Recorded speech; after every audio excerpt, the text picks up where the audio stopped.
Hello all, welcome to my channel Subbu talks. Mukesh Ambani ఈ పేరు తెలియని వాళ్ళు లేరు. ప్రపంచంలోనే అత్యంత డబ్బున్న వాళ్ళలో ఒకరు. ఇప్పుడు ఈయన టాపిక్ ఎందుకు వచ్చిందో చెప్తా, వీడియో మొత్తం చూడండి, ఎక్కడ స్కిప్ చేయకుండా. ముఖేష్ అంబానీ ఇప్పుడు ఉన్న ఇంటి పేరు యాంటీలియా. ఇది ముంబైలో ఉంది. దీనిలో మొత్తం 27 ఫ్లోర్స్ ఉన్నాయి. ఇవన్నీ రెంట్కి ఇచ్చారేమో అనుకున్నారు. అలా అనుకుంటే మీ పొరపాటే. ఎందుకంటే ఇక్కడ నివసించేది ఓన్లీ ముఖేష్ అంబానీ అండ్ నీతు అంబానీ మాత్రమే. వీళ్ళిద్దరికే ఇంత పెద్ద ఇల్లా అంటే అవును, నిజం. వాళ్ళు ఖర్చు చేసింది కూడా నాకు తెలిసి 0.01% మాత్రమే. దీన్ని కట్టడానికి మొత్తం 15,000 కోట్లు ఖర్చు అయింది. అమ్మో, ఇంత అమౌంట్ అని ఆశ్చర్యపడకు. ఇది విని మనకు పెద్ద అమౌంట్ అయ్యుండొచ్చు, కానీ వాళ్ళకు కాదు. ఇప్పుడు చెప్పండి, ఈ ఇంటికి కరెంట్ బిల్ ఎంత రావచ్చు? ఆలోచించి కింద కామెంట్ చేయండి. ఈ క్వశ్చన్ కి ఆన్సర్ లాస్ట్ లో నేనే చెప్తాను. అప్పటి వరకు వీడియోని స్కిప్ చేయకుండా చూడండి. ఈ కరెంట్ బిల్లు చూసి నేను ఒకటే అనుకున్నా, ఒక చిన్నపాటి విలేజ్ ని ఒక వేరే లెవెల్లో డెవలప్మెంట్ చేయవచ్చు అని. ఇలా చెప్తే మీకు అర్థం కాదు గానీ డైరెక్ట్ గా చెప్తా విను.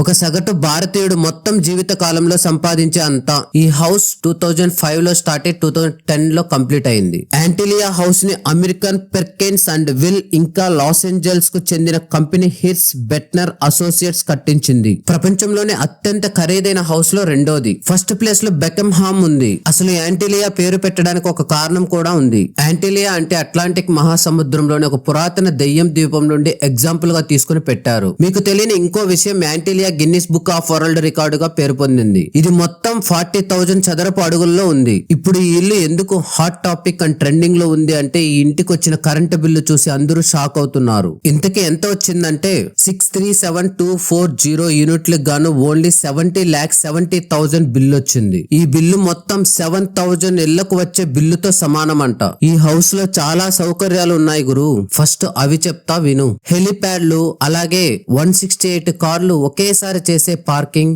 అసలు నీవు ఊహించినవి స్పా, అలాగే టెంపరేచర్ కంట్రోల్ చేసే సిస్టమ్, పెద్ద స్విమ్మింగ్ పూల్, నీవు ఊహించిన పెద్ద టెంపుల్ స్థలం, సూపర్ ఫాస్ట్ లిఫ్టులు, థియేటర్స్, జిమ్, ఇలా చెప్పుకుంటూ పోతే నీవే షాక్ అవుతావు గురు. ఇవన్నీ కూడా 24/7 నడుస్తూనే ఉంటాయి. అందుకే అంత బిల్లు వచ్చింది అనుకుంటున్నాను. మరి మీరేమనుకుంటున్నారు? ఈ వచ్చిన కరెంటు బిల్లులో మనకు హాఫ్ అమౌంట్ వచ్చినా మన లైఫ్ సెటిల్ కదా. మీకు ఏదనిపిస్తే అది కింద కామెంట్ చేయండి. వీలైతే ఛానల్ ని సబ్స్క్రైబ్ చేయండి darlings. Thank you for watching.